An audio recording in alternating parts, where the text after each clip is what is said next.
Ooh, baby! The Meteor Sorcerer build is finally here!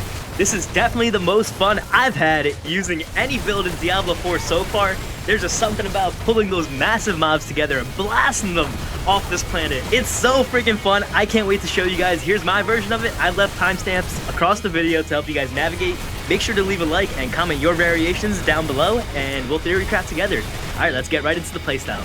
We're gonna break the playstyle down into 3 main phases. In the first phase, the roam phase, we're going to be running around, staying alive, looking for big mobs. Use your defensives and hunt for big packs. Meteor Sorcerer is so freaking mobile because the amount of teleports we have at our disposal. So this phase is kind of fun. You can just teleport everywhere and dodge everything. The second phase is the pull phase. Once you find a good pack of enemies to jump onto, teleport onto them, which will trigger your unique chest piece, Raiment of the Infinite, pulling them all to you and stunning them.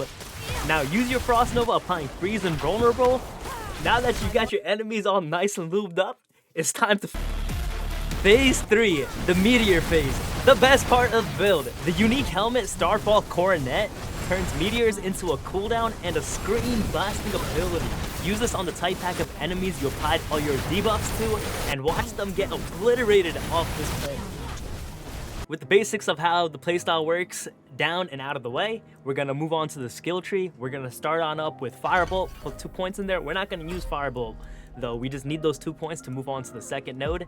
Similar in the second node, we just need 3 points here, and then a 4th point we don't really need. We just want to move on to the next node, but I'm gonna put it in Fireball because I do use that enchantment sometimes, but more on that later. In the third node, we're gonna max out Teleport. This is important. Teleport is so crucial to this build. We're gonna max it out for extreme cooldown, and then we're gonna take the Shimmering Teleport for more damage reduction. Then we're also gonna take Frost Nova and Mystical Frost Nova to apply the vulnerability to anyone that we Frost Nova. We'll be skipping this node for now. I'll come back to it later. Now that we got the Mastery node unlocked, we're gonna max out Meteor, and then we're gonna take the Wizard's Meteor up here. Perfect, we got our ultimate unlocked, so we're just gonna put that into Deep Freeze and Supreme Deep Freeze. After we've used 2 casts of Meteor, we can use Supreme Deep Freeze to get both casts back. So we can pop 2 meteors, use Supreme Deep Freeze, come out of Supreme Deep Freeze, and then have 2 more meteors and pop them instantly again. So we're gonna take that. All right, so we're gonna go back up here. We're gonna take 1 point in Align the Elements, and then 3 points in Protection. This is such a good node. This gives us so much damage reduction, and we're using cooldowns off the rip in this build, so this is gonna give us so much damage reduction. So we need 3 more points to unlock the final node, so we're gonna go ahead and put it into here. 1 and 3 into Devouring Blaze. I already have some nodes because of my gear. Ignore that for now. Right now we've only used the bare minimum amount of nodes. I consider these the essential nodes. That's gonna go into Esu's Ferocity. So this is the core build. I would say these are all the nodes that you want to get. As you guys see, we still have 23 points left. This is where I'll say is a little bit flexibility. You can go based on what you kind of prefer or how you rolled your items, but I showed you guys the core side of it. Now with that being the core, if you look at our ability bar, you can see that we actually have 2 flexible slots. So this is where the theory crafting comes in. I feel like there's a lot of flexibility to this build, and there's a lot of options you can go with. Our main damage and all of our main debuffs are already on the skill bar. Now we kind of just want to go with defensives. What I went with is Flame Shield and Ice Armor. So I went back into the skill tree. I'm going to go ahead and put 1 point in Ice Armor, and then I'm going to go ahead and put 3 in Flame Shield with the heal. It's just a nice little defensive buff that it gives us.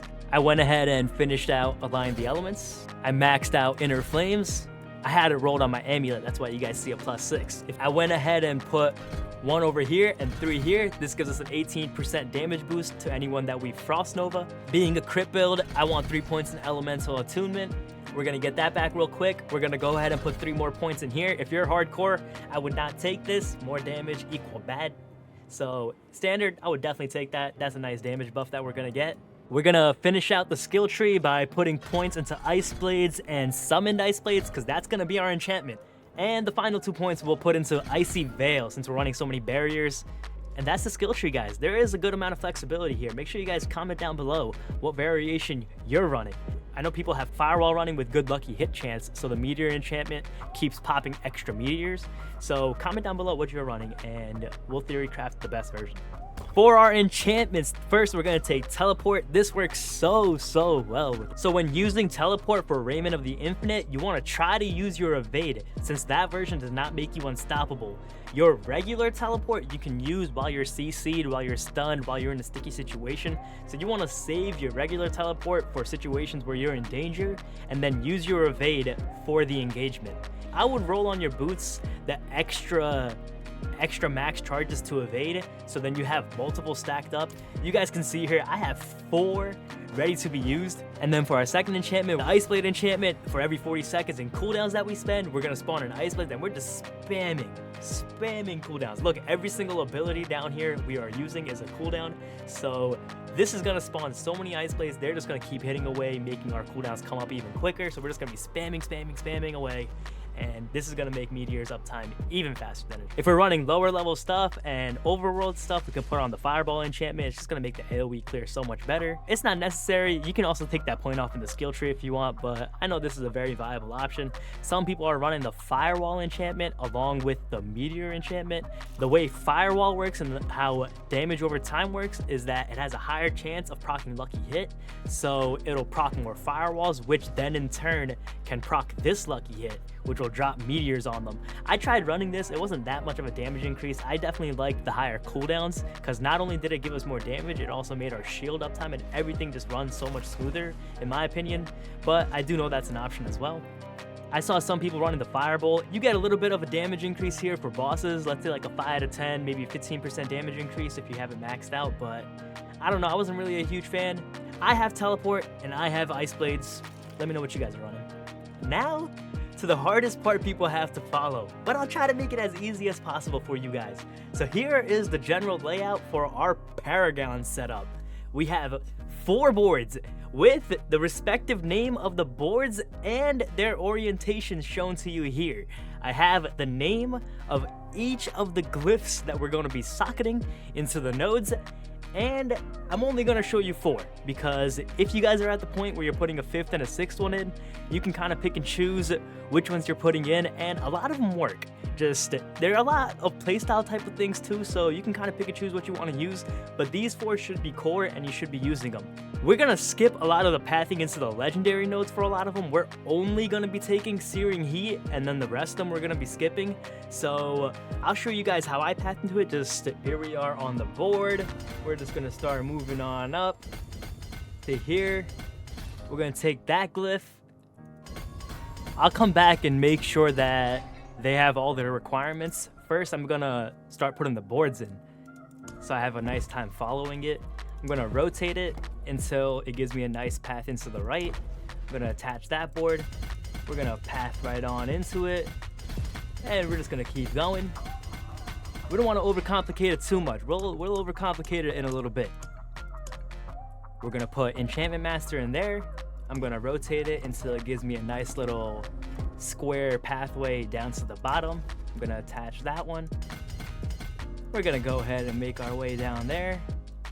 We're going to claim that. I'm going to go on ahead, go this way. Oh, let me take that one back. We're going to come on down here. Gonna put on Burning Instinct there. We're gonna have it rotated. We can't rotate back into here, so we're gonna go on. You guys are gonna have a lot more Paragon in the future, but you'll be able to attach a 5th board to whatever you want there. I'm gonna go attach that, and we're gonna go, and voila, we got it. Let's go back and put our 4 glyphs in. So in the first one, I'm gonna put Elementalist. And the second one over here, I'm gonna go ahead and put Adept. On my 3rd board here, on the Enchantment Master one, I'm gonna go ahead and put Reinforced. And on our 4th board over here, in the Burning Instinct one, we're gonna go ahead and put Control. All right, let's go back and check the requirements of these. So it sees I'm missing a whole lot of intelligence. So I'm just gonna go ahead and just take every single intelligence node that I find.